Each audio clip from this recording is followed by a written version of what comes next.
नमस्कार मित्रो, मी श्री विशाल पोद्दार, सहाय्यक शिक्षक, माध्यमिक विद्यालय चाफोडी, तालुका करवीर, जिल्हा कोल्हापूर.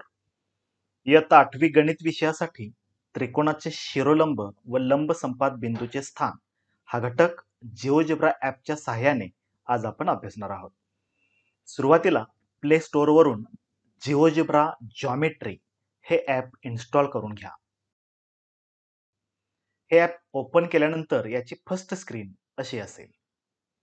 ग्राफिक व्ह्यूच्या खाली असलेल्या बेसिक टूल्समधून पॉलिगॉन या टूलवर स्पर्श करून स्क्रीनवर 3 ठिकाणी स्पर्श करा. बिंदू ए, बी, सी आणि पुन्हा ए वर क्लिक करून त्रिकोण ABC तयार झाला. पुढे या त्रिकोणाच्या तीनही बाजूंचे शिरोलंब काढायचे आहे. यासाठी टूलबार स्क्रोल करून कन्स्ट्रक्ट मधील परपेंडिक्युलर लाईन हे टूल निवडले. पुढे बिंदू ए वरून शिरोलंब काढण्यासाठी सुरुवातीला बिंदू ए वर आणि त्यानंतर त्या समोरील बाजू BC वर स्पर्श करा. लगेच BC वरील शिरोलंब तयार हो.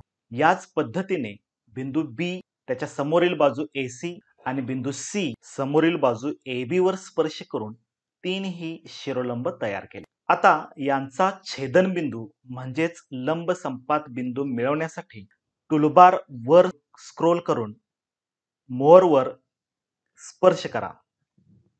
आणखीन काही एक्स्ट्रा टूल्स ओपन होतील. यामधील पॉइंट्स मधून इंटरसेक्ट हे टूल निवडले आणि तीनही शिरोलंबांवर क्रमशः टच केले. शिरोलंबांवर स्पर्श करताना त्रिकोणाच्या बाहेर दिसणाऱ्या शिरोलंबाच्या भागावर स्पर्श करा. लंब संपात बिंदू D मिळाला. आता बेसिक टूल्स मधून मूव टूल निवडले व त्रिकोणाच्या बिंदू A वर क्लिक करून त्रिकोण मूव्ह करून पाहिला. इथे त्रिकोणाच्या कोणत्याही बिंदूवर आपल्याला क्लिक करता येईल. हा मूव्हिंग ऑप्शन गणित किती मनोरंजक असू शकते याची अनुभूती नक्की आपल्याला देऊ शकेल. येथे बिंदू A सोबत त्रिकोणाचा आकार व प्रकार बदलत राहील आणि आपल्या सहजरित्या लक्षात येईल. लघुकोन त्रिकोणामध्ये लंब संपात बिंदूचे स्थान त्रिकोणाच्या अंतर्भागात, विशाल कोन त्रिकोणामध्ये लंब संपात बिंदूचे स्थान त्रिकोणाच्या बाह्य भागात, तर काटकोन त्रिकोणामध्ये लंब संपात बिंदूचे स्थान काटकोन करणाऱ्या शिरोबिंदूवर असेल.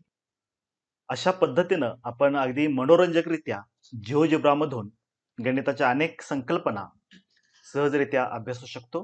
हा व्हिडिओ आपल्याला आवडला असल्यास नक्की लाईक, शेअर, सबस्क्राईब करा. धन्यवाद.